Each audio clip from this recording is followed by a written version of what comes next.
selamat pagi.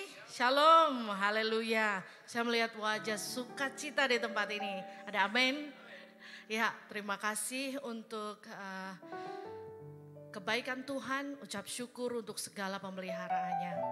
17 tahun gereja kita sudah merayakan kemarin dan kami semua bersyukur jika Bapak Ibu sekalian masih bersama dengan kami dan mungkin bukan karena gerejanya yang bagus, tapi kita semua sepakat karena kita berada di tempat ini mencari Tuhan. Satu-satunya alasan kita mencari Tuhan. Haleluya.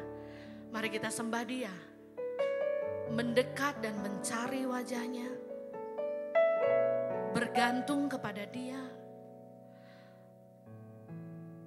Terima kasih Tuhan. Haleluya, Yesus. Engkau sahabat kami yang sejati di saat yang lain tidak kami temui. Engkau selalu hadir. Terima kasih Tuhan. Engkau memberi kesempatan kami untuk menaikkan syukur kami. Sebab Engkau baik untuk selama-lamanya.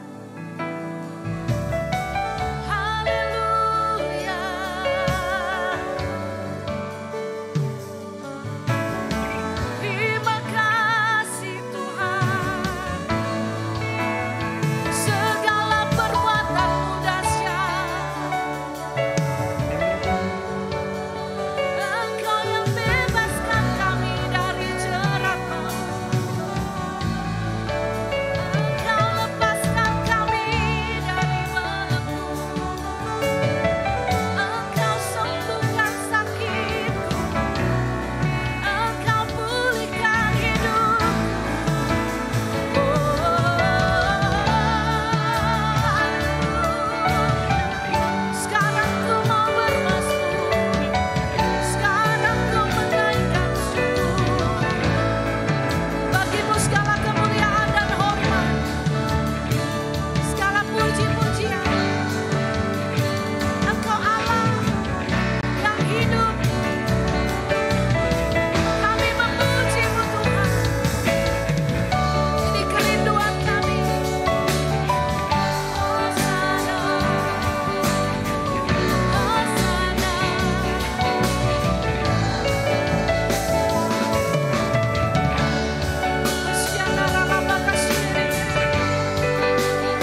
Kami bukan hanya mau mukjizat-Mu, tapi pribadi-Mu Tuhan. Engkau yang terbaik yang kami miliki. Membawa sembahku, menyatakan kebesaran-Mu, mengejar hadir-Mu di dalam hidupku, memandang wajah-Mu Tuhan.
Mendengar cerita mukjizat, kesaksian spektakuler.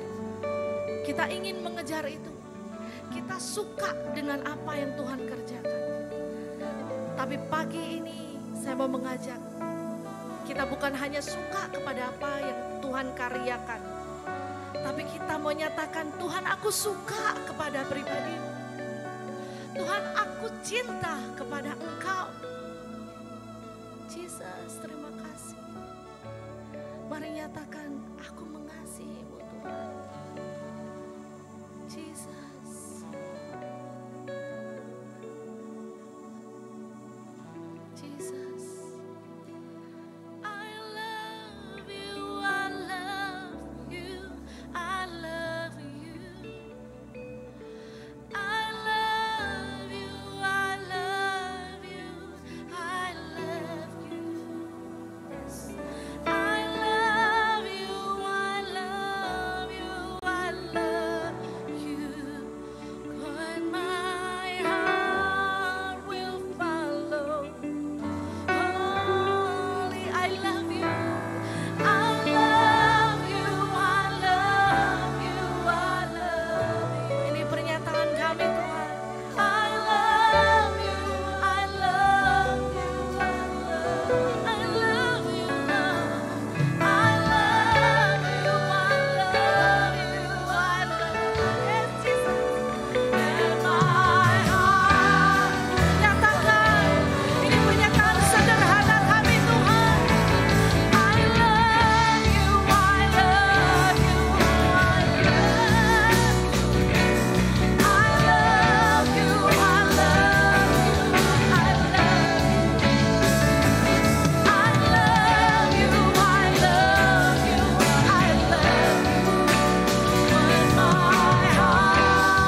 setiap kata dari kami Tuhan.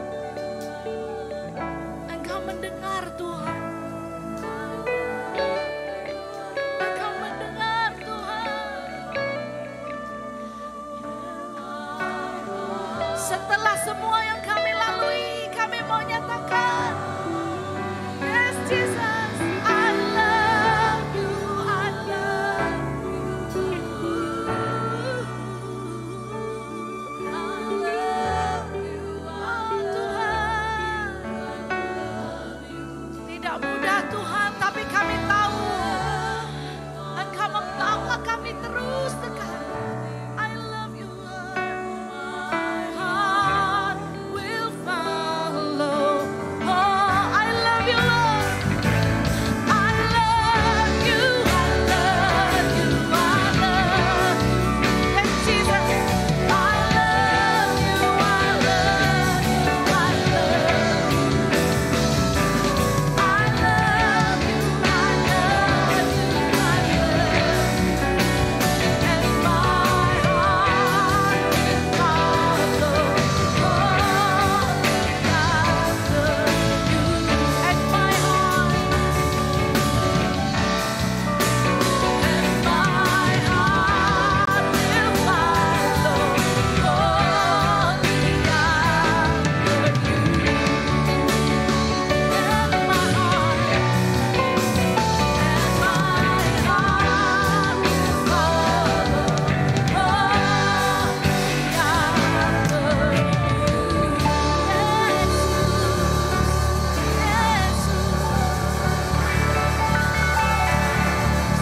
Yesus, Tuhan. Semuanya katakan, I love you, Lord. I love you, Lord. How I love you, Lord Jesus. Kami tahu tidak mudah Tuhan perjalanan kami. Tapi karena kasih-Mu, kemurahan-Mu, kami dimampukan dan kami percaya. Di tempat ini tidak ada yang tidak mengasihi Engkau. Semuanya memuliakan Engkau. Di dalam nama Yesus Kristus, ibadah ini Engkau yang pimpin Tuhan. Kemuliaan bagi Yesus Kristus Tuhan kita. Haleluya. Amin. Bersukacita bagi Dia. Yes.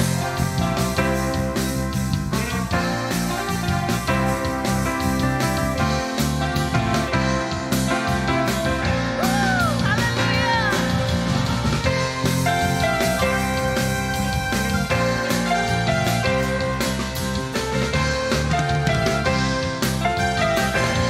Katakan firman-Mu Tuhan. Firman-Mu Tuhan, kita bagi kakiku.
sukacita ini mengalir dari Tuhan. Dan kami percaya bahwa Tuhan itu sanggup melakukan perkara besar. Seperti tertulis di layar ya, Mazmur 20 ayat 6. Sekarang aku tahu bahwa Tuhan memberi kemenangan kepada orang yang diurapinya. Dan menjawabnya dari sorganya yang kudus dengan kemenangan yang gilang gemilang oleh tangan kanannya. Ini ditulis pada saat Daud belum menerima kemenangan. Baru besoknya ada perikop ditulis, Daud mengucap syukur atas kemenangan. Dan kemenangan benar terjadi. Mungkin Bapak Ibu Saudara termasuk saya masih menunggu jawaban doa. Belum tampak ada tanda-tanda sakit, penyakit, keuangan, pekerjaan. Tapi kita percaya saat kita mendeklarasikan, mengarahkan pikiran kita, mengatakan bahwa Tuhan memberi kemenangan bagi aku dan kamu, bagi orang yang diurapinya. Kita akan menjadi umat pemenangnya. Kita sudah menjadi umat pemenangnya. Haleluya. Terima kasih Tuhan. Terima kasih Yesus. Tuhan, hanya kepadamu ku dapat selalu berharap. Kau takkan pernah membiarkan ku bergumul sendirian di dalam kelemahanku. Kuasa-Mu jadi sempurna. Kau takkan pernah tinggal diam.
mau kuat menjalaninya. Untuk kemenangan besar di dalam hidupku. Tuhanku berkuasa untuk melakukan perkara yang besar dalam kehidupanku. Tuhanku berkuasa untuk memberikan kemenangan besar di dalam kemenangan besar di dalam kemenangan besar di dalam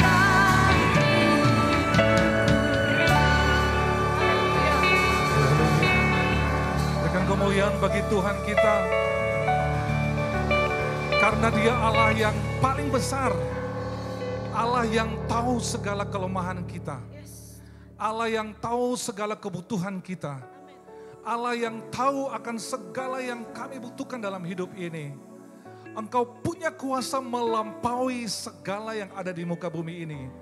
Oleh karena itu biarlah kita datang di hadirat Tuhan pagi ini. Terus menyanjung Tuhan. Terus meninggikan Tuhan. Terus memuliakan nama Tuhan yang besar dan ajaib itu. Yang berkuasa, yang menolong, yang menopang kita dalam segala hal. Dari hari lepas hari. Tuhan terima kasih di minggu ini. Kami bersyukur karena Tuhan pelihara kami. Tuhan menolong, menjaga, melindungi, memberkati. Dan segala yang kami kerjakan selama seminggu ini. Dan ini waktunya kami datang bersyukur. Kami memuji-Mu, kami meninggikan-Mu. Karena Engkau sajalah yang layak ditinggikan, yang layak dipuji, yang layak disembah. Dan kami kembalikan semua ucapan syukur kami lewat puji-pujian kami. Lewat semua hidup kami, lewat persembahan hidup kami. Tuhan terima kasih dan ini waktu untuk kami dikuatkan lagi. Dengan kebenaran firman-Mu. Supaya kami bisa melangkah di minggu-minggu yang akan datang. Dengan kekuatan yang sama. Dengan kekuatan yang daripada Tuhan. Supaya kami bisa melihat, menatap hidup yang ke depan yang Tuhan beri ini. Hidup yang penuh dengan perjuangan ini. Adalah hidup yang luar biasa. Yang Tuhan siapkan. Walaupun Engkau izinkan kami jatuh bangun dalam pergumulan kami. Masing-masing orang, masing-masing keluarga, dalam pekerjaan, dalam rumah tangga, dalam pelayanan. Tapi satu hal yang kami tahu pasti, Tuhan menolong dan memberikan jalan keluar bagi kami. Terpujilah nama-Mu Tuhan. Berbicaralah di pagi hari ini dengan kebenaran firman-Mu dalam bahasa yang sederhana. Supaya umat-Mu dikuatkan. Dan mereka kembali dengan kekuatan sempurna daripada Tuhan dengan firman-Mu. Di dalam nama dan kuasa Yesus Kristus firman yang hidup. Kami berdoa dan bersyukur. Haleluya. Amin. Silakan duduk kembali Bapak Ibu. Silakan kembali. Terima kasih teman-teman. Apa ya? Pemusik, pemuji. Saya terserah, saya mau bilang praise and worship, saya mau bilang worship leader dan tim. Tapi ini yang menjadi, bukan sekarang ya, tema yang kita pelajari selama sebulan ini. Sebenarnya saya sudah hidupi, saya berusaha menghidupi tema itu sebelum saya mengerti bahwa ada tema ini. Contoh sederhana adalah saya selalu dari tahun ke tahun, puluhan tahun, saya selalu berpikir begini. Pemusik itu bekerjanya luar biasa dalam gereja. Mereka menyiapkan musik, menyiapkan aransemen yang baik. Mereka menyiapkan kidung pujian yang baik. Mereka menyiapkan apa? Skill-skill yang luar biasa. Mereka menyiapkan suara-suara yang luar biasa. Bukan sehari, bukan sejam. Tapi bisa 2 hari. Bisa diskusi, oh aransemennya kurang baik. Cuma bikin dia begini. Oh coba kalian di sini begini. Belum lagi yang penari-penari. Ya kan, melatih gerakannya berhari-hari. Berbulan-bulan. maju kiri, mundur kanan, lompat sana, lompat sini kan ya. Dan itu sangat besar. Nah, saya mendisiplinkan pikiran saya, bayangkan begitu luar biasa anak-anak Tuhan ini, apalagi hamba Tuhan. Apalagi seorang pendeta misalnya, saya harus mempersiapkan makanan khotbah yang luar biasa. Saya harus mengulik, membaca, merenungkan firman itu.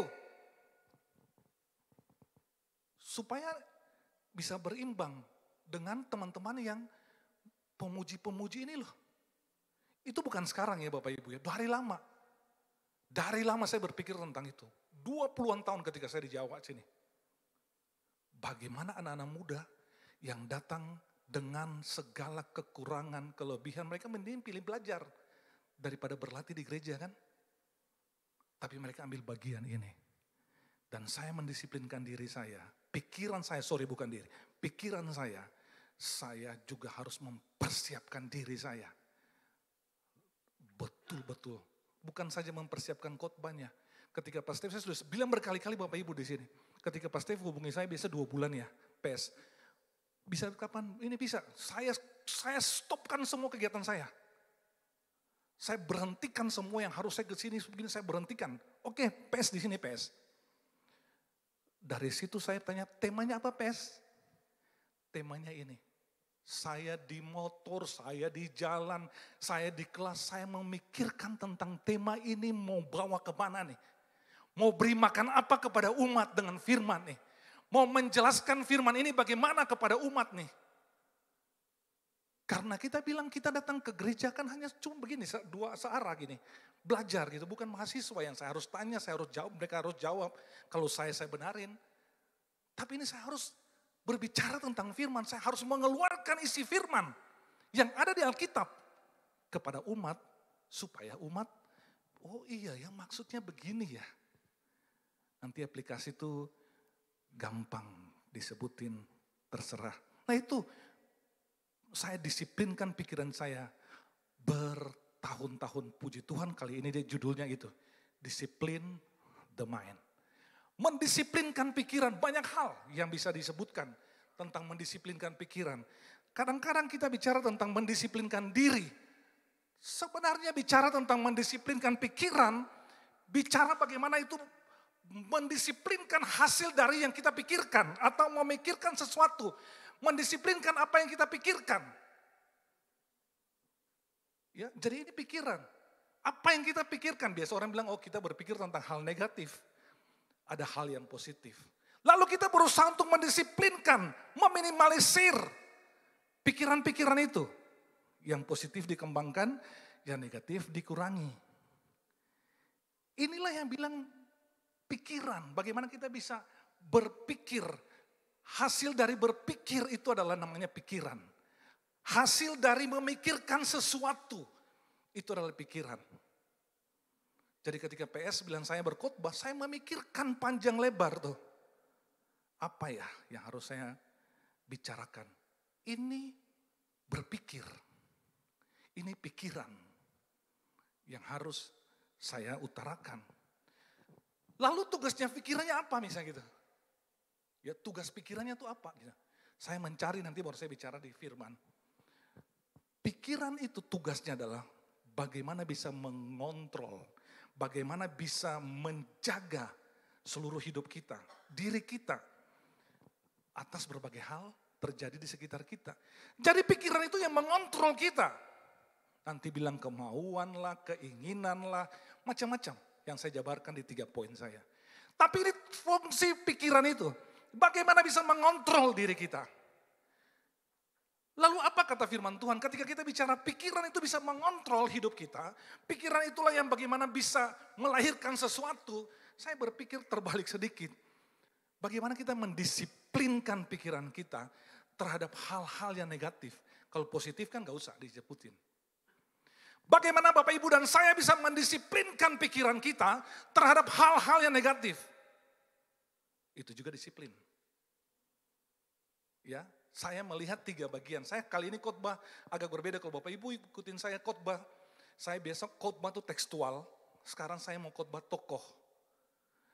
Jadi tokoh biasa tuh ada tokoh yang terkenal misalnya Daud, Salomo, Abraham, Ishak. Ini tokoh-tokoh yang mungkin kadang-kadang maaf, Bapak Ibu jarang dengar namanya, bukan belum pernah tapi sudah dengar tapi jarang dengar namanya. Saya mau bicara tentang mereka. Bagaimana tokoh-tokoh ini, tindakan-tindakan ketidakdisiplinan mereka. Itu semua dari pikiran. Jadi saya mau berkata begini kadang-kadang, jangan kita berpikir, yang kita kerjakan itulah yang Tuhan pikir. Jadi seakan-akan kita mengerjakan hal-hal yang sepanjang hidup ini, oh ini Tuhan yang suruh, oh ini Tuhan yang bilang. Semuanya itu di firman Bapak Ibu. Nah bagaimana mereka ini mendisiplinkan. Karena akibat dari ketidakdisiplinan, maka muncul hal-hal yang negatif. Saya bicara tentang mendisiplinkan pikiran ini dari hal yang agak harus dihindari. Bagaimana kita bisa mendisiplinkan pikiran kita. Yang pertama adalah bagaimana kita mendisiplinkan pikiran dalam hal yang negatif. Keinginan negatif. Ya. Bagaimana Bapak Ibu bisa mendisiplinkan pikiran Bapak Ibu dari keinginan-keinginan negatif? Ya, tinggal aja dua. Kan di pikiran itu kan negatif positif itu aja. Nah saya mau khotbahnya berbeda sedikit dari yang negatif semua nih. Ya kalau tiap hari dengar positif, nah saya sekarang negatif. Pernah saya dengar satu pengkhotbah bilang, Karel itu namanya tuh berbeda sendiri. Oh itu kakak saya, sorry. Dia berkhotbah dan dia katakan, kami punya 5 orang di Natal tahun kemarin, kami kumpul semua di Jogja dan dia sebutin satu-satu. Nama dia artinya ini, nama ini artinya ini. Karel saya yang kelima, itu beda sendiri nama artinya. Jadi artinya itu adalah beda sendiri, ngerti gak sih? Beda sendiri, gerakannya sendiri. Nah saya juga khotbah, kalau Bapak Ibu lihat, saya khotbahnya bedanya sendiri. Saya kepingin betul-betul mengajarkan, ini saya dosen sudah berapa 20 tahun ya. Saya ingin mengajarkan bagaimana umat itu dikuatkan dengan kebenaran-kebenaran yang tersembunyi yang harus kita sampaikan. Supaya umat itu bisa mengerti, oh ini maksud firmannya begini. Oh ini ada firman ini gitu. Itu maksud saya ya. Jadi bagaimana mendisiplinkan? Yang pertama adalah keinginan negatif. Harus mendisiplinkan pikiran kita dari keinginan negatif. Ini dalam tokoh yang pertama itu namanya agak aneh, tapi namanya Akan. Ya, di dalam Yosua pasal 7 ayat 19 sampai 21. Saya baca bagi Bapak Ibu sekalian. Bangunlah, kuduskanlah bangsa itu dan katakanlah, kuduskanlah dirimu. Ini ayatnya yang ke-13 dulu ya. Untuk esok hari, sebab demikian firman Tuhan Allah Israel dan seterusnya. Ayat yang 19, berkatalah Yosua kepada Akan, anakku, hormatilah Tuhan Allah Israel dan mengakulah di hadapannya, katakanlah kepadaku, apa yang kau perbuat, jangan sembunyikan kepadaku. Lalu Akan menjawab Yosua katanya, benar, akulah yang berbuat dosa terhadap Tuhan, Allah Israel, sebab beginilah perbuatannya. Lalu 21 dan seterusnya itu jelaskan tentang perbuatan Akan. Akan ini adalah seorang dari turunan keluarga Israel, Yehuda, yang masuk di dalam kelompok yang berjalan dari pembuangan di Mesir sampai sampai mau masuk ke tanah Kanaan. Nah, keluarga-keluarga anggap saja kita ini adalah satu keluarga besar Israel. Beda-beda keturunan dari 12 suku itu kan. Nah, Akan ini salah satunya. Nah, pada saat mereka ingin menghancurkan Ai namanya, kan waktu zaman itu ini Yeriko sudah selesai lalu Ai pasal 7. Nanti ada Gibeon pasal 8 di kitab Yosua. Mereka hendak menghancurkan Ai itu, Tuhan itu sudah bilang dari awal. Nanti pasti ada sesuatu yang terjadi nih, kasarnya begitu. Jadi ceritanya ketika Yosua dan timnya dan Israel datang untuk mau menghancurkan Ai, rupa-rupanya tuh mereka kalah loh. Seumur-umur hidup Israel dengan Tuhan, tidak pernah Israel kalah. Yang kalahnya lebih lucu lagi, karena di firman Tuhan kalau Bapak Ibu baca di pasal ini, dijelaskan bahwa orang Israel itu berjumlah sekitar 30.000 lebih orang. Tapi yang maju berperang ada 2.000 sampai 3.000 orang. Ketika mau maju semua, rakyatnya bilang begini, terlalu banyak. 2.000, 3.000, 30.000 terlalu banyak. Ambil 10% aja, 3.000 deh. Ya, maju berperang. Mereka baru maju, firman Tuhan katakan di bagian yang lain, di bagian pembacaan kita, nanti Bapak Ibu bisa lihat ayat 3, ayat 4 dan seterusnya ayat 5. Itu dikatakan bahwa Israel tuh dibunuh itu sekitar 36 orang. Ketika ada terjadi pembunuhan, Israel diserang oleh orang Ai, 36 orang meninggal, mereka lari tunggang langgang. Kenapa? Karena belum pernah orang Israel kalah. 36 saja dari 3.000 orang lari tunggang langgang. Firman Tuhan pada bagian itu katakan pada ayatnya yang ke-6 sebenarnya, Yosua lalu mengoyakkan pakaiannya. Dia meratap kepada Tuhan, apa yang terjadi ini dengan bangsa kok kalah ya? Nah, ceritanya lebih lanjut lagi adalah Tuhan suruh ke dia di dalam pasal ayat yang ke-10 dan seterusnya itu. Berfirmanlah Tuhan kepada Yosua dan seterusnya. Dia suruh satu-satu keluarga maju dan dia mulai bertanya, ini dosa siapa yang terjadi? Bapak Ibu pernah dengar cerita tentang Yunus pakai undi? Ya, kapal olang-aling gitu ya, olang-aling. Ombak gitu ya, lalu dia buang undi. Tapi kalau di Maluku, di Sangir, ombak tinggi pun nggak pakai buang undi deh, itu udah biasa gitu ya. Tapi firman Tuhan di sini bilang, mereka buang undi kan, lalu ketemulah Yunus yang melarikan diri dari Tuhan.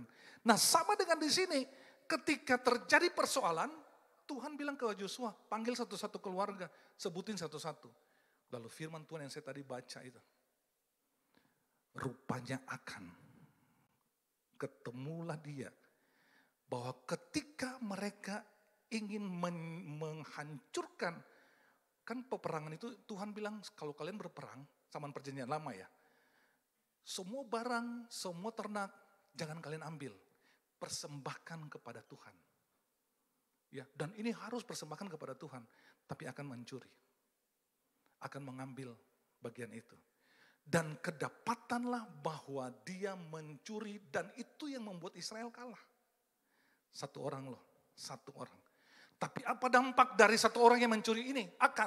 Firman Tuhan selanjutnya di ayatnya yang ke-22 dan seterusnya, Bapak Ibu bisa baca di rumah bahwa akan anak-anaknya, domba-dombanya, ternaknya, hartanya, semuanya dihabisin.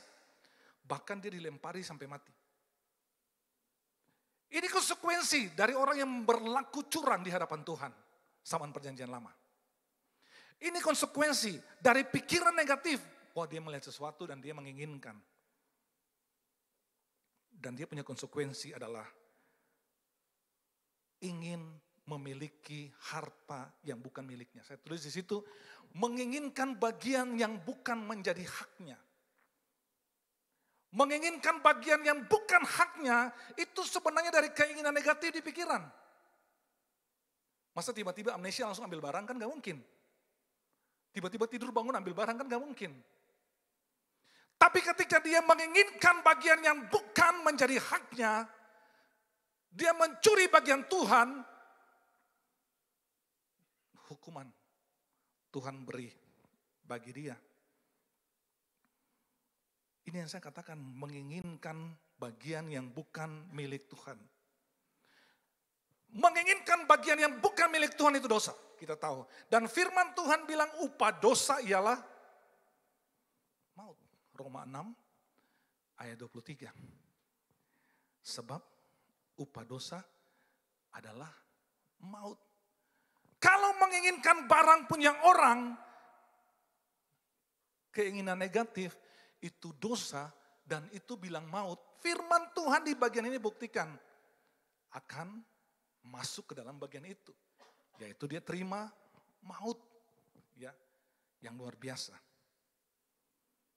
Pertanyaannya adalah, yang kita sering cari di dunia ini, apakah keinginan ataukah kebutuhan? Yang Bapak Ibu dan saya cari di dunia ini adalah, apakah itu keinginan atau kebutuhan? Saya bisa jawabnya adalah, oh dua-duanya Pak. Oh dua-duanya. Kita kerja, kerja dengan jujur, kita pengen hidupnya lebih layak. Kita kerja dengan serius, berjuang dengan gigih. Kita pengen dapat ini itu. Itu keinginan dong. Mahasiswa yang kuliah, belajar keras tanpa nyontek. Itu kan keinginan untuk dapat IP yang maksimal. Lulus cum laude, membanggakan orang tua, dan seterusnya. Ini keinginan, mobil bagus, rumah bagus, ini bagus, itu keinginan. Benar enggak? Benar. Tapi kalau dilakukan dengan tindakan yang salah, ya salah. Tapi kita mesti tahu bahwa Tuhan menyiapkan segala kebutuhan kita. Ini keinginan dan kebutuhan agak berbeda sedikit sih. Kebutuhan itu seperti makan, minum. Itu kan kebutuhan yang penting-penting, baju. Oh saya nggak butuh baju misalnya. Pakai satu sampai Yesus datang di tempat ini. Paling lama-lama orang nggak masuk gereja lagi. Karena masuk lagi udah baunya udah kemana-mana kan. Itu kebutuhan. Dan firman Tuhan di dalam Matius pasal 6 ayat 25-33 kan bicara itu. Tuhan kok menyiapkan kebutuhan untuk burung, untuk bunga. Makanan dan pakaian dia siapin. Itu kebutuhan. Tapi yang harus kita garis bawahi adalah kalau keinginan kita itu adalah keinginan yang negatif. Itu membahayakan. Kalau keinginan kita disertai dengan doa, keinginan kita disertai dengan kerja keras, keinginan kita disertai dengan perjuangan yang keras, maka tidak masalah kalau kita punya keinginan. Tapi kalau keinginan kita itu didapat dari cara-cara yang negatif, keinginan kita didapat dengan cara-cara yang menyusahkan orang lain, keinginan kita didapatkan dengan menyenggol, mengusik, menjengkut orang lain. Kalau keinginan kita didapat dengan menipu sana sini, mestinya bertobat dari sekarang. Oleh karena itu kalau kita bicara tentang mendisiplinkan pikiran kita, jauhilah keinginan yang negatif. Bapak Ibu lihat akan, karena keinginan yang negatif itulah dia mencuri milik Tuhan. Zaman sekarang bilang korupsi lah, nepotisme lah, itu keinginan-keinginan negatif. Dan itu ada konsekuensinya. Ayo kita mendisiplinkan pikiran-pikiran kita. Jangan berpikir, kita bisa banyak aplikasinya. Pikiran negatif itu kemana. Tapi saya punya 3 hal, jadi saya bicara satu-satu. Jadi kita mulai mendisiplinkan diri kita terhadap keinginan-keinginan negatif. Dikurangi gitu. Ubah dengan yang lebih positif. Yang kedua, tadi keinginan negatif, ini perkataan negatif. Mendisiplinkan pikiran kita supaya jangan kita mengeluarkan perkataan-perkataan yang negatif. Bilangan.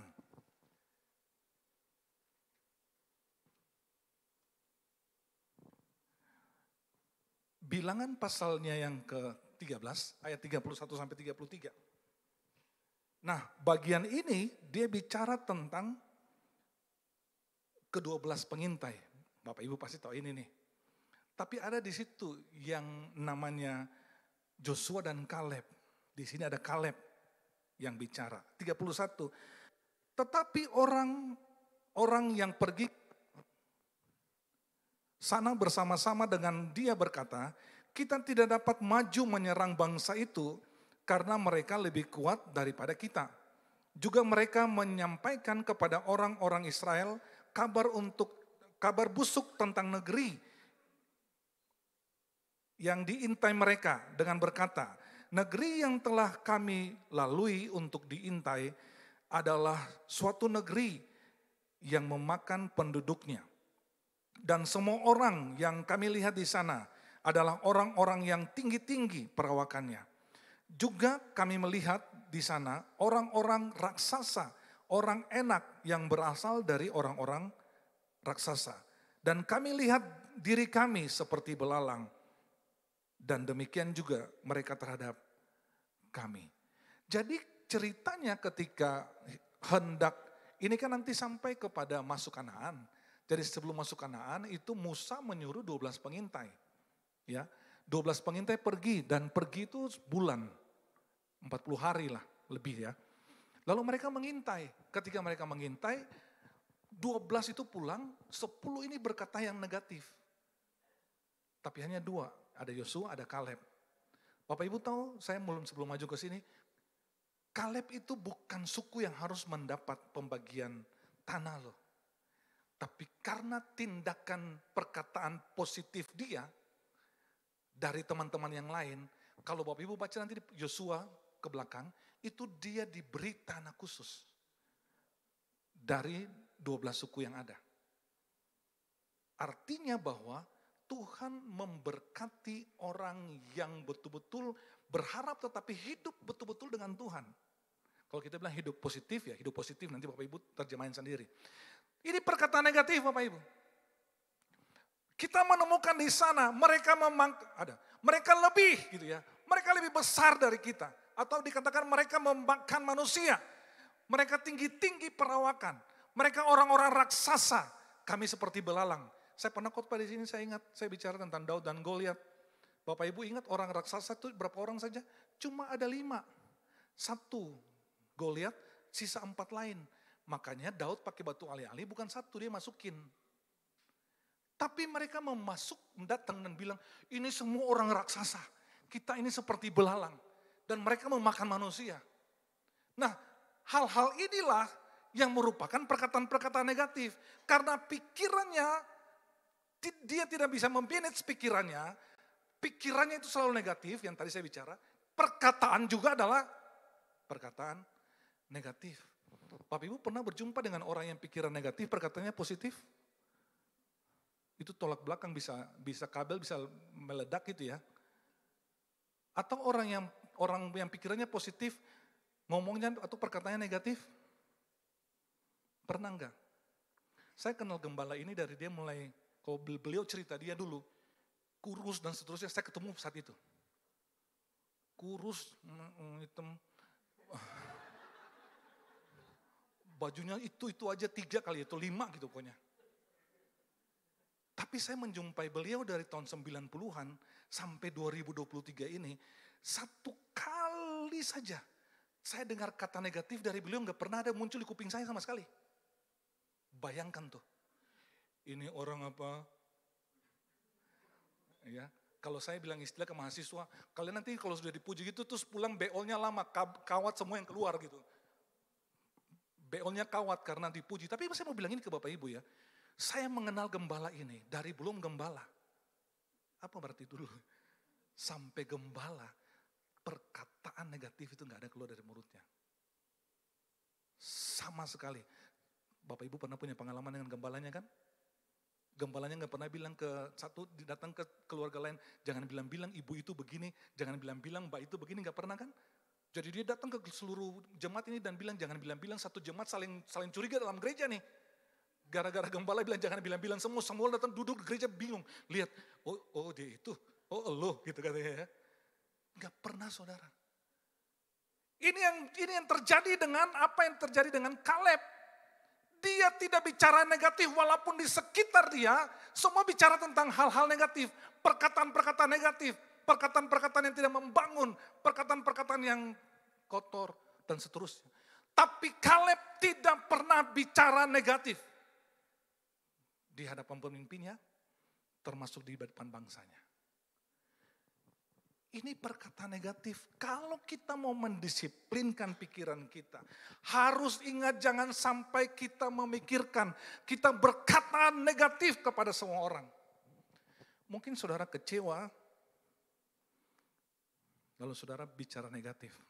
Kadang-kadang orang merasa putus asa lalu dia bicara negatif. Ya. Atau tidak percaya diri dia bisa bicara negatif. Jangan percaya itu gitu ya.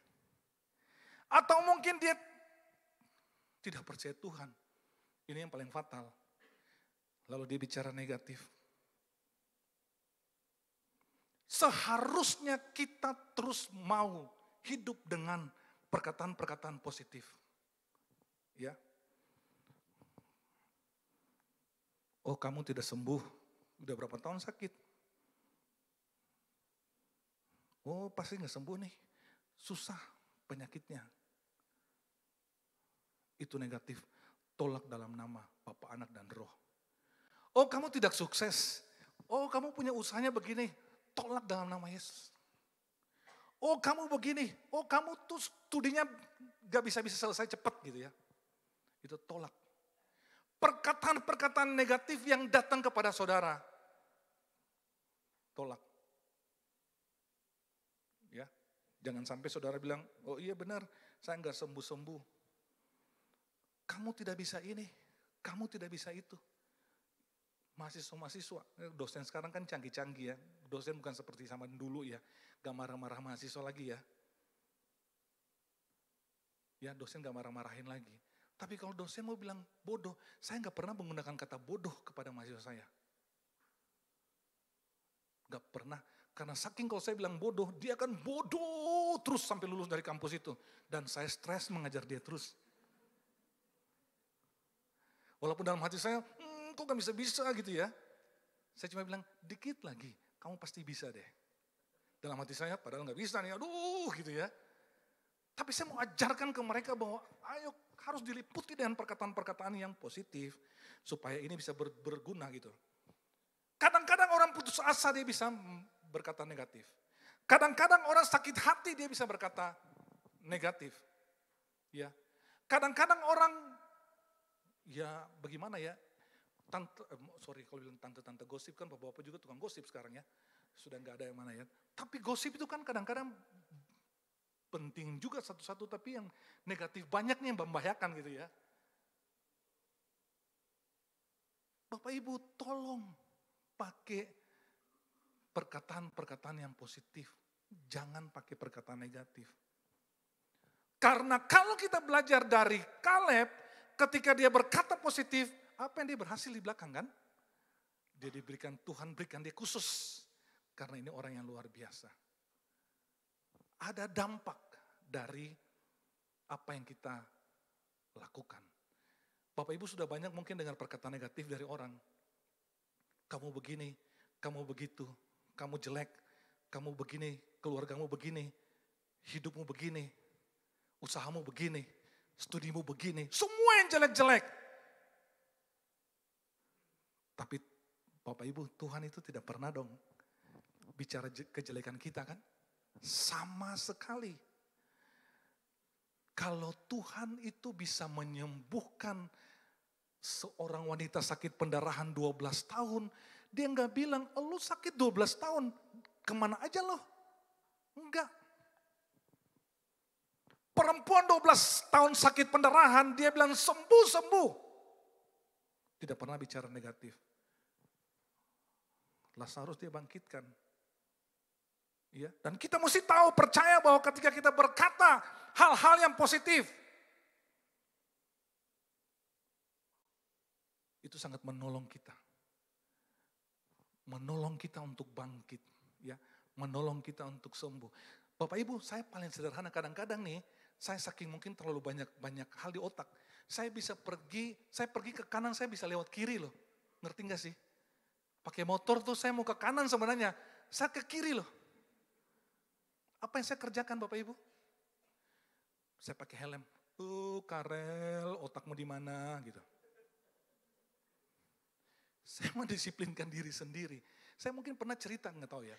Saya ketika belajar dulu, saya belajar waktu studi S2, saya belajar keras. Saya beratnya itu waktu itu 76, turun sampai hampir 60 sekian. Saking belajarnya, belajar keras.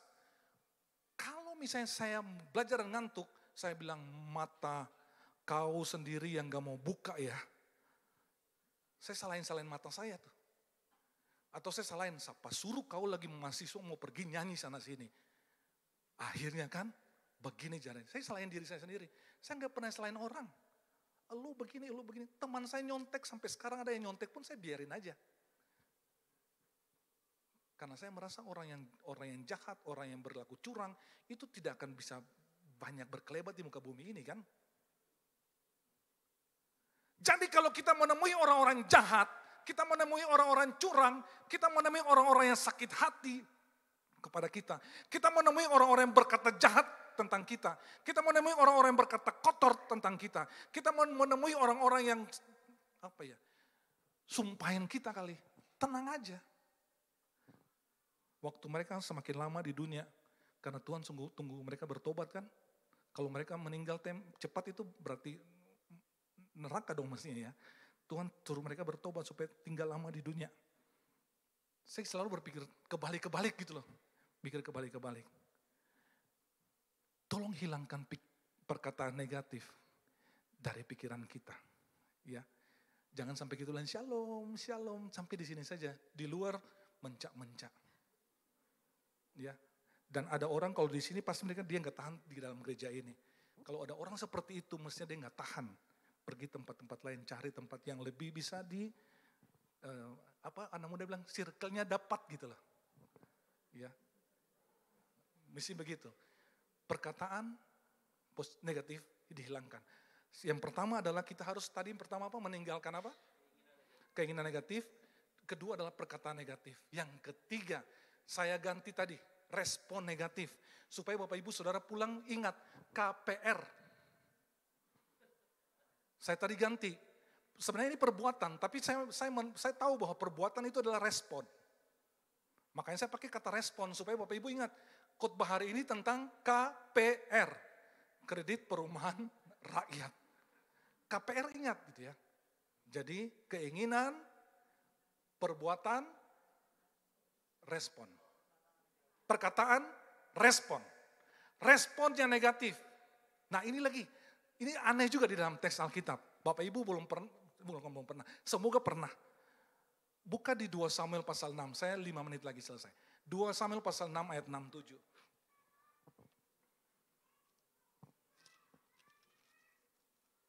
2 Samuel pasal 6 ayat yang 6-7. Firman Tuhan berkata begini.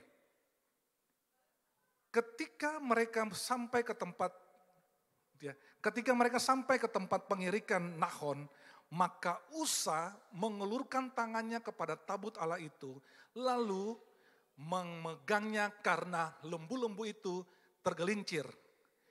Maka bangkitlah murka Tuhan terhadap Usa, lalu Allah membunuh dia di sana karena keteledorannya itu, ia mati di sana. Bapak Ibu ini kalau baca bagian firman ini, semoga sudah pernah baca dapat tentang Usa ini ya. Usa ini adalah bagian dari orang Israel yang berjalan untuk masuk ke tanah Kanaan. Dan sebenarnya kalau orang Israel itu berjalan kemana-mana, tabut perjanjian itu di bawah. Ya, tabut perjanjian Tuhan itu dipikul. Kalau Bapak Ibu lihat gambar kadang-kadang ada mikul sesuatu, ya mungkin sekarang lihat seperti Ka'bah itu loh. Nah, itu tabut dipikul kemana-mana. Lah, karena tabut dipikul kemana-mana, mereka pindah satu tempat mikul, misalnya tadi di Ai mereka bawa, nanti di Gibea mereka bawa, kemana lagi, ke Yeriko mereka bawa gitu ya. Dan ini mereka dorong, jadi setelah mungkin kecapean mereka bawa pakai lembu-lembu tuh, pakai lebih bagus itu ya, dorong itu ya, pakai lembu, jadi lembu yang membawa. Apa yang terjadi dengan ini? Usa ini melihat, firman Tuhan katakan bahwa dia melihat bahwa ini tergelincir. Lembu-lembu yang tergelincir. Pasti dong tabut jatuh dong.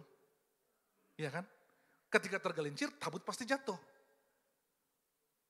Firman Tuhan di bagian ini katakan Usa itu berjalan.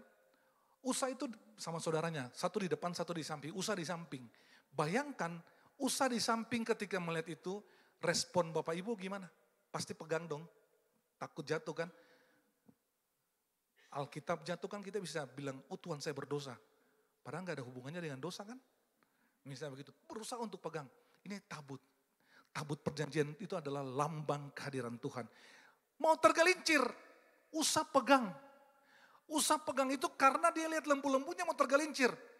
Firman Tuhan tadi bilang apa? Tuhan murka. Dan Tuhan menghukum Usa. Tuhan matikan dia.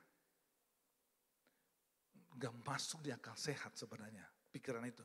Tapi ini yang saya tulis besar bagi Bapak Ibu. Respon negatif ini ya. Apa yang Tuhan perintahkan baru dikerjakan. Jangan mengerjakan yang tidak Tuhan perintahkan.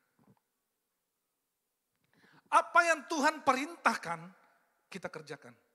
Kalau yang Tuhan tidak perintahkan, jangan kerjakan. Di mana Tuhan perintahkan? Firman Tuhan di dalam Alkitab. Nah, dalam konteks ini, karena orang Israel begitu. Kalau Tuhan bilang maju, maju, mundur, mundur. Ini sistem teokrasi. Lari-lari, lompat-lompat, teriak-teriak, pegang-pegang. Kalau dia tidak perintah, Tuhan tidak menyuruh, jangan coba-coba. Kita tarik ke hidup kita loh ini. Kadang-kadang kita mengerjakan hal-hal yang Tuhan tidak perintahkan. Gitu ya. Kadang-kadang saja. Sisanya mungkin iya. Ini kan tindakan dia. Atau saya mau katakan ini, jangan sampai kita bertindak sesuai dengan apa yang kita pikirkan. Ya. Kalau saya pikirkan, oh ini saya mesti keluar dari gereja ini, saya keluar. Kalau saya pikirkan saya mau marahin orang itu, saya marahin dia. Kalau saya pikirkan, jangan sampai kita begitu. Jadi respon kita terhadap masalah yang sementara dihadapin. Kita harus tahu merespon masalah yang sementara kita hadapi supaya respon kita jangan negatif. Nah, usaha merespon dengan pikir dia adalah positif. Tahunya Tuhan menganggap itu adalah negatif. Kadang keinginan negatif, kadang perkataan kita negatif muncul. Dan dia akibatnya perbuatan-perbuatan kita adalah perbuatan-perbuatan yang negatif. Respon-respon kita adalah respon negatif. Mungkin saudara bisa melihat saya dan saudara bisa merespon negatif juga terhadap saya. Mungkin saudara bisa melihat gembala dan saudara merespon negatif juga terhadap gembala. Mungkin mereka, Bapak Ibu bisa melihat PS Satrio dan bisa merespon negatif juga terhadap PS Satrio. Itu perspektif kita terhadap manusia.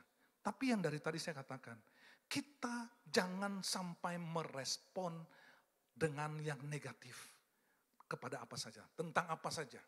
Respon kita harus adalah respon positif. Kita bergereja, kita harus hilangkan respon-respon negatif. Kita harus hilangkan perbuatan-perbuatan negatif. Ya, bergereja loh. Jangan apa-apa baper, apa-apa marah, apa-apa macam-macam. Respon negatif jangan kita lakukan. Di dalam bekerja kita hilangkan tindakan-tindakan atau respon-respon negatif kita. Ya, kepada teman-teman kerja kita, kepada karyawan-karyawan kita. Di dalam kampus juga, kuliah pun begitu. Respon-respon negatif kita hilangkan. Dalam masyarakat juga begitu, kita harus hilangkan respon-respon negatif. Berpikir yang positif. Kita belajar dari Yesus. Bagaimana dia membuat respon positif ketika dia hadapi hal yang negatif. Bapak Ibu bisa baca di dalam Matius pasal 26 ayat 47 sampai 50 nanti. Ketika Yesus ditangkap, ya, Yudas datang dan Yesus ditangkap. Dia bilang di sana, hai teman, ya kan? Baca di ayatnya yang ke-50, hai teman, atau dia bilang di dalam bahasa Yunani lebih banyak bilang hai kawan, hai saudara. Yesus merespon hal yang paling negatif. Dia mau dibunuh nih, tapi dia manggil kepada Yudas, hai saudara, hai kawan, hai teman. Yesus merespon dengan begitu positif kepada hal-hal yang negatif. Kita belajar dari Yesus kan. Kalau ada orang yang bertindak negatif kepada kita, kalau ada orang yang respon negatif terhadap kita, mestinya kita tetap katakan kepada dia, hai kawan, bagaimana? Hai saudaraku, aku mengasihi kau. Hai sobat, aku mendoakan engkau. Ketika ada respon-respon negatif, ada gesekan-gesekan negatif, kita katakan, hai kawan, aku mengasihi kamu. Hai kawan, Tuhan mengasihi kamu. Kita belajar mendisiplinkan pikiran kita dari hal-hal keinginan negatif. Kita belajar mendisiplinkan di pikiran kita dengan perkataan-perkataan yang negatif, hilangkan dan jadikan perkataan positif. Kita belajar mendisiplinkan pikiran kita dari respon-respon kita. Jangan respon negatif, tapi respon positif kepada apa saja yang terjadi dalam hidup kita. Saya ingin membaca tadi Mazmur 20, terima kasih Mbak Anita. Mazmur 20 ayat 6. Saya kunci dengan bagian ini. Lalu saya minta pemain musik maju ke depan. Sama-sama. Maaf lama dikit nih. Tadi di Mbak Anita punya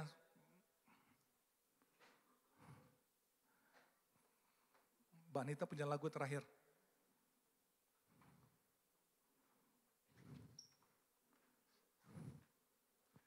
Firman Tuhan bilang begini, sekarang aku tahu bahwa Tuhan memberi kemenangan kepada orang yang diurapinya dan menjawabnya dari sorganya yang kudus dengan kemenangan yang gilang gemilang oleh tangan kanannya. Tinggalkan keinginan negatif-negatif kita. Tinggalkan perkataan-perkataan negatif kita. Tinggalkan respon-respon negatif kita. Amin. Berdiri kita baca bagian ini kencang-kencang. Tadi Mbak Nita bilang kita mendeklarasikan bagian ini. Kencang-kencang. Ya, dari sisi apapun, Bapak Ibu dan saya kita percaya kita orang diurapi, ya. Tuhan akan menjawab kita walaupun orang menyepelekan kita. Orang menceritakan kita, orang buat negatif kepada kita. Kita baca bersama 3, 2, 1.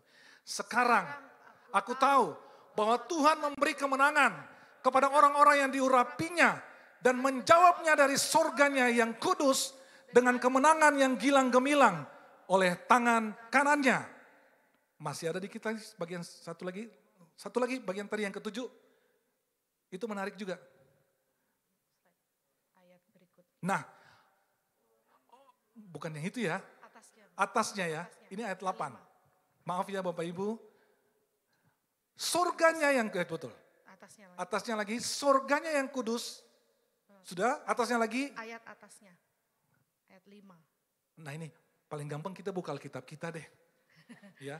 20 ayat 5. Mbak Anita bilang ke saya begini, PS, kok bawa Alkitab ya? Saya bilang ke istri saya, kalau kamu gak bawa Alkitab, tak cubit di samping ya. Saya mendisiplinkan pikiran saya. Bawa Alkitab, Bapak Ibu kalau lihat, saya gak pernah gak bawa Alkitab. Karena oma saya zaman dulu bilang, nanti satu saat Alkitab diangkat, kamu gak bisa hafal Alkitab lagi. Itu pikiran bodoh. Tapi saya bilang, bayangkan Bapak Ibu satu saat nanti HP Bapak Ibu semua hang. Tobat gitu ya. Terima kasih Mbak Anita ya, pernah bilang itu ke saya. Dan saya kelihatan seperti orang tua gak apa-apa, tapi jiwanya muda. Asik. Ulang ya bagian ini ya, 3, 2, 1. Sekarang aku tahu bahwa Tuhan memberi kemenangan kepada orang yang diurapinya dan menjawabnya dari sorganya yang kudus dengan kemenangan yang gilang gemilang oleh tangan kanannya. Tinggalkan yang semua yang tadi. Kita datang kepada Tuhan minta di G. Saya punya lagu terakhir, saya mau nyanyikan bagian ini ya. Bila hati terasa berat, seorang pun mengerti bebanku, ku tanya Yesus, apa yang harus ku buat? Dia berfirman, mari datanglah. Amin. Dia selalu pedulikan aku, ku datang Yesus, dia pikul segala bebanku, sujud di altarnya, ku bawa hidup, ku terima anugerahnya, dia ampuniku dan bebaskanku, dia ubah hidupku, barui hatiku.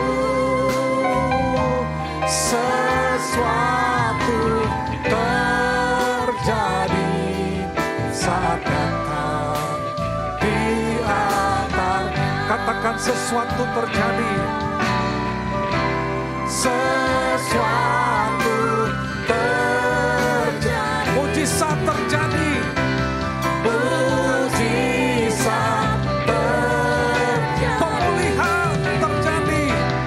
Pemulihan terjadi. Saat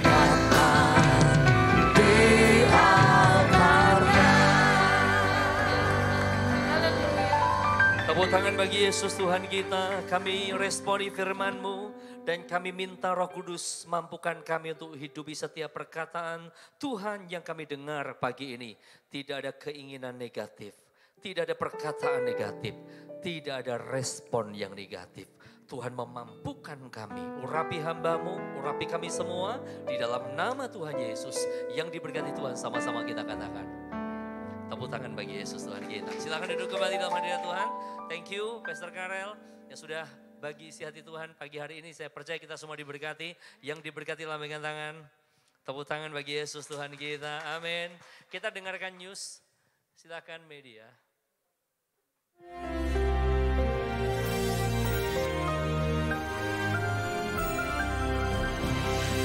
Shalom warga kerajaan, masih tentang bagaimana menghadapi peperangan rohani. 2 Korintus 10 ayat ke-5 berbicara tentang casting down imagination.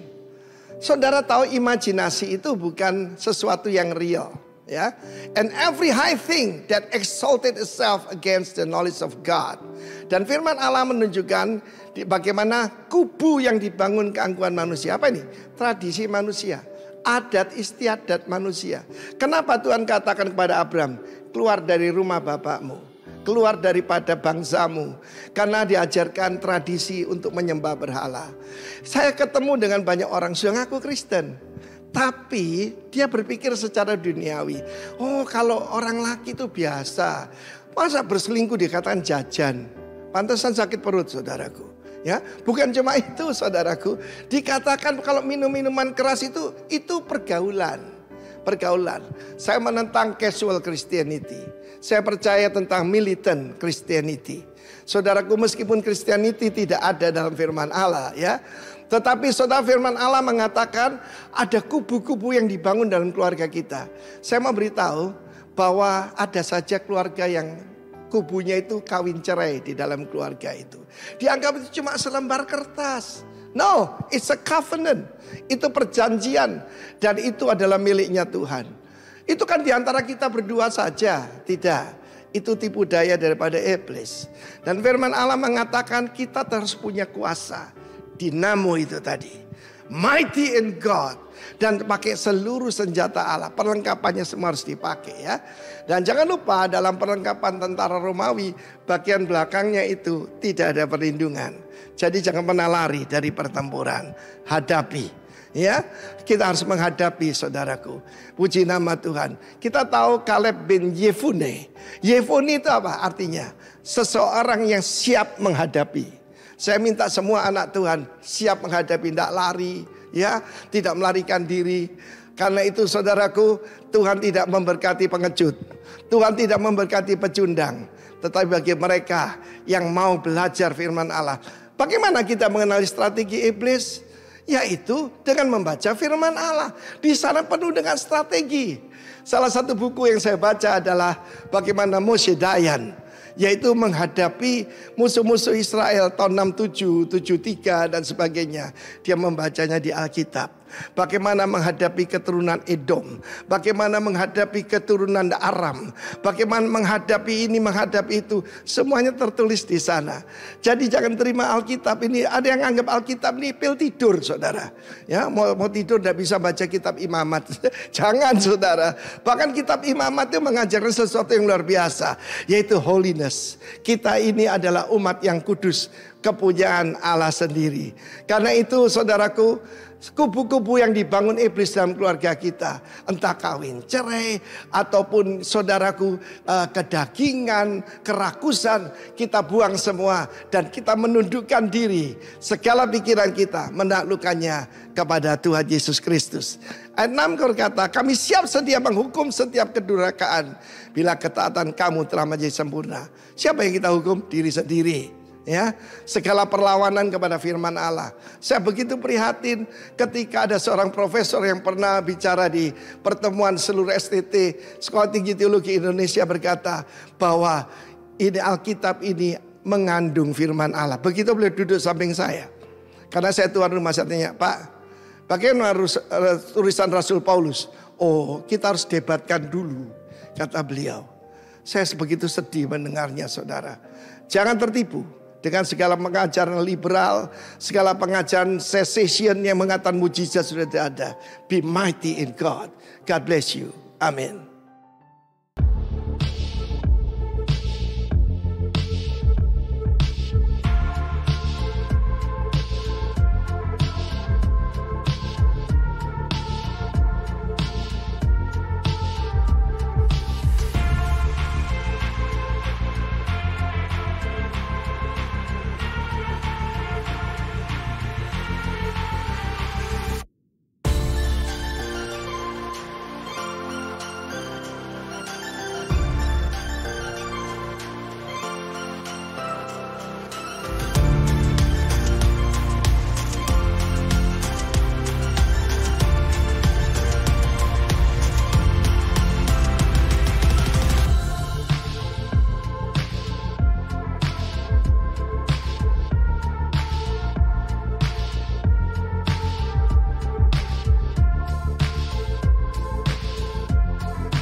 Haleluya, puji nama Tuhan. Hari ini kita diberkati sangat luar biasa, amin. Terima kasih Pastor Karel dan Ibu. Dan firman yang kita dapatkan hari ini kiranya bisa kita hidupi dan kita bisa lakukan, mempermuliakan nama Tuhan. Saat ini kita mau berdoa syafaat. Persembahan terlebih dahulu, mohon maaf. Mohon dipersiapkan, Bapak Ibu dan petugas akan mengedarkan kantong persembahan. Sebelumnya kita akan berdoa terlebih dahulu, dipersilakan untuk.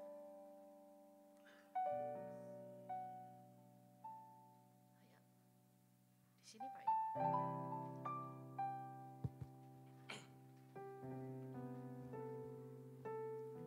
Sebelum persembahan mari kita satu dalam doa.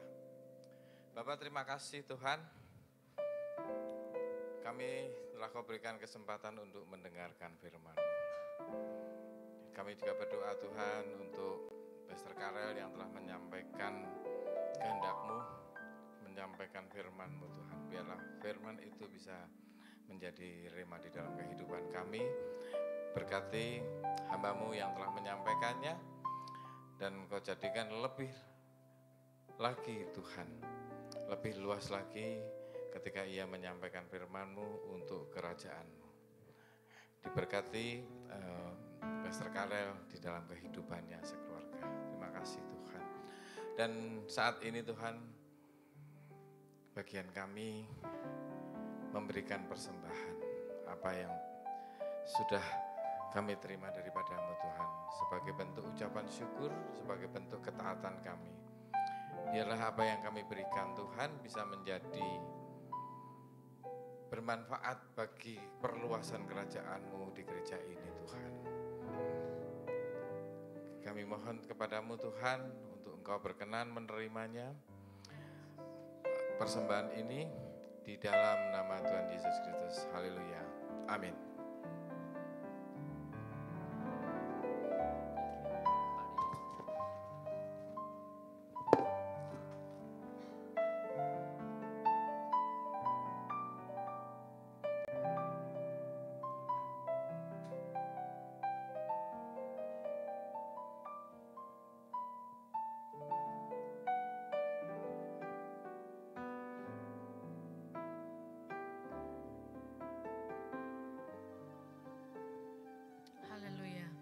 Persembahan terbaik, mempermuliakan nama Tuhan, dan kiranya Tuhan memberkati Bapak Ibu sekalian yang memberi dengan sukacita. Ya. Oke, baik saudaraku, Ini minggu yang terakhir di bulan ini, kita akan berdoa untuk keluarga kita yang berulang tahun. Saya panggil dengan cepat, mohon bisa maju ke depan yang hadir. 4 Oktober Ibu Cindy, kemudian 4 Oktober juga itu anniversary dari Pak Budi Paat dan Ibu Cindy. Apakah hadir pagi ini? Oh, silakan Bapak. Kemudian 4 Oktober Ibu Untari, yuk silakan Kak Untari. Kemudian 5 Oktober anniversary dari Om Wigu dan Tante Frida. Silakan Om, Tan. Kemudian 8 Oktober ada Ibu Lydia Esther. 9 Oktober ada Shannon Rocky. 10 Oktober ada anniversary dari, ini Kak Nopa dan Pak Samuel sekarang sudah ada di Bandung. 11 Oktober ada Desya Rocky. Bisa dipanggilkan anaknya kalau ada. Yuk, ayo nak. Ya. 11 Oktober ada Amel KGC. Wah, nggak hadir ya. Saya lihat banyak yang nggak hadir pagi ini ya. Oke, baik. 12 Oktober ada Selena Rocky. Selena ada?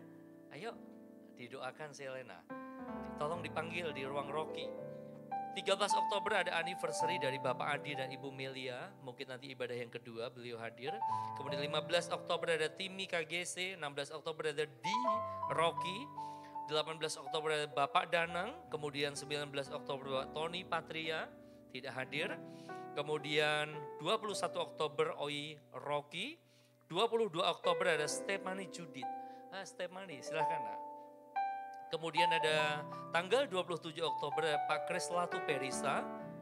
Kemudian 27 Oktober ada anniversary dari Bapak Rudi dan Ibu Lian. Pak Rudi hadir? Oh yuk.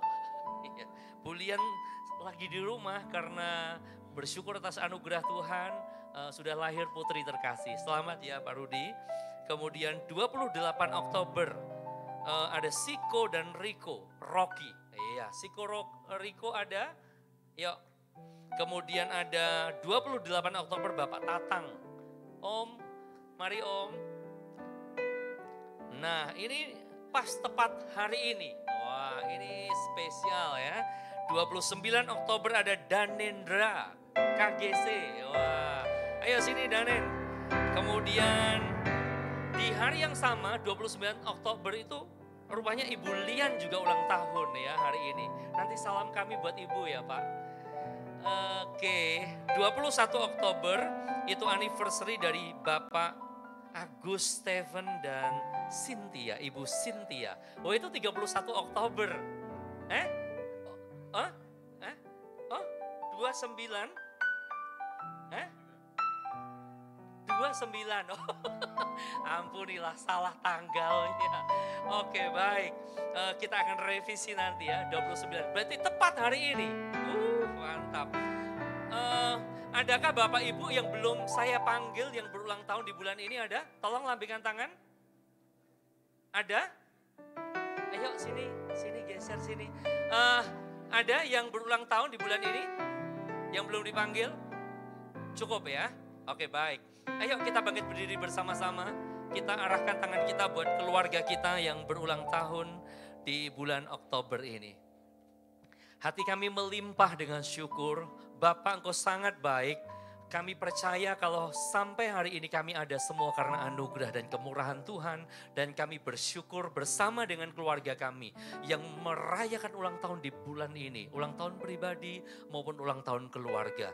Kiranya kasih kemurahan Tuhan dilimpahkan senantiasa. Segala berkat yang terbaik dari Tuhan menjadi bagian atas hamba-hambamu. Om, Tante, senantiasa dalam anugerah Tuhan. Harmonis rukun dalam seluruh kehidupan keluarga. Diberkati Kak Untari, Pak Rudi Danin dalam anugerah Tuhan. Timmy tumbuh kembang masa depan yang terbaik dalam anugerah-Mu. Studimu diberkati Tuhan. Berkat Tuhan limpah atas hidupmu nak. Diberkati Selena, diberkati Dedi, diberkati Oi, diberkati Desya dalam nama Yesus.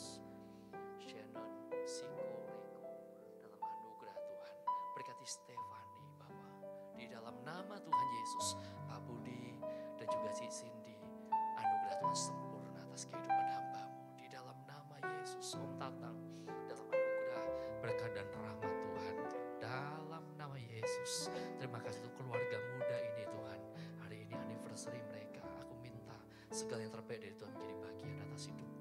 Di dalam nama Tuhan Yesus Kristus. Terima kasih untuk kasih dan rahmat Tuhan menyerahkan keluarga kami ini ke dalam tangan kasih-Mu. Berkat atas nama Bapa, Putra, dan Roh Kudus dilimpahkan dalam seluruh kehidupan semua hamba-hamba-Mu ini. Sama-sama kita katakan, amin. Selamat ulang tahun dan Tuhan Yesus memberkati. Kasih salam kanan kirinya. Nanti pulang langsung kasih salam ya. Iya.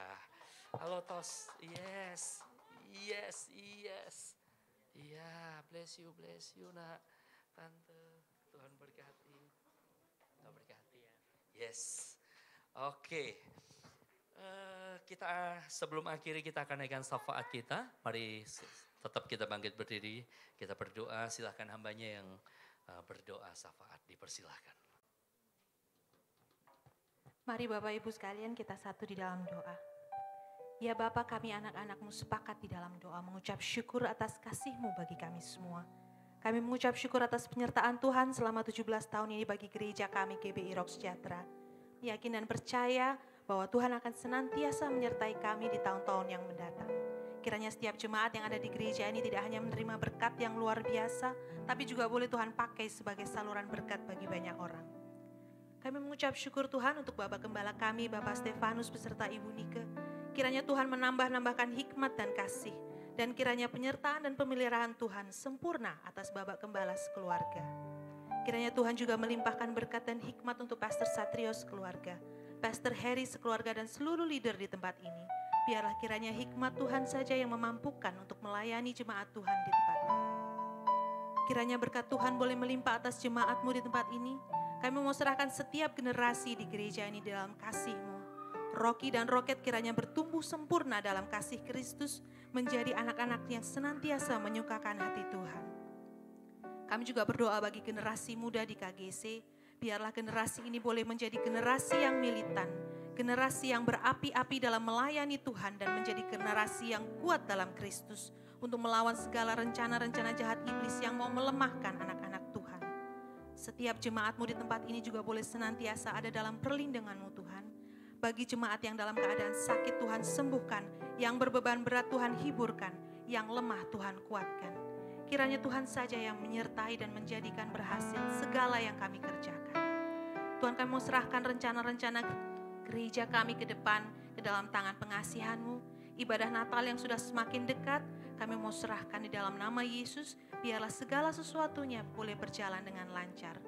Kerinduan kami untuk memiliki gedung gereja sendiri Tuhan pasti sudah mengetahui. Kami percaya bahwa tempat yang terbaik sudah Tuhan sediakan. Segala biaya dan perizinan Tuhan pun sudah menyediakan. Ya Bapak, kami mau ucap syukur atas kota kami Yogyakarta dan negara kami tercinta Indonesia. Setiap pemimpin yang Tuhan berikan kami yakin adalah pemimpin yang terbaik. Tahun depan kami akan menyelenggarakan pemilu untuk memilih pemimpin baru bagi negeri kami. Biarlah pemilu tahun depan boleh kami selenggarakan dengan damai dan penuh toleransi. Setiap pihak-pihak yang merancangkan perselisihan dan kekacauan kami mau patahkan di dalam nama Yesus. Biarlah setiap calon presiden, wakil presiden beserta seluruh pendukungnya boleh merancangkan kampanye yang damai. Kami yakin dan percaya Tuhan telah memilih pemimpin yang terbaik bagi bangsa kami. Masa depan bangsa Indonesia sepenuhnya Tuhan yang pegang. Ya Tuhan, kami mau berdoa bagi perdamaian dunia ini. Segala perselisihan, pertikaian kiranya boleh segera berakhir. Dan seluruh penduduk dunia ini boleh hidup berdampingan di dalam damai. Terima kasih Bapak, terima kasih. Kami mau serahkan seluruh doa dan permohonan kami ke dalam tangan pengasihan-Mu hanya di dalam nama Yesus. Amin. Mari sama-sama buka tanganmu di hadapan Tuhan, angkat wajahmu, pandang Yesus sumber kehidupanmu. Kekasih Tuhan, pulanglah dan terimalah berkat dan rahmat dari Allah Bapa kita di sorga, cinta kasih yang sempurna dari putranya yang tunggal Tuhan kita Yesus Kristus, dan persekutuan yang manis di dalam Roh Kudus ada senantiasa dalam seluruh hidupmu hari ini sampai selama-lamanya. Tetaplah tinggal dalam kasih dan rahmat Tuhan yang sudah diberkati Tuhan. Sama-sama kita katakan amin. Tuhan Yesus memberkati. Selamat hari Minggu.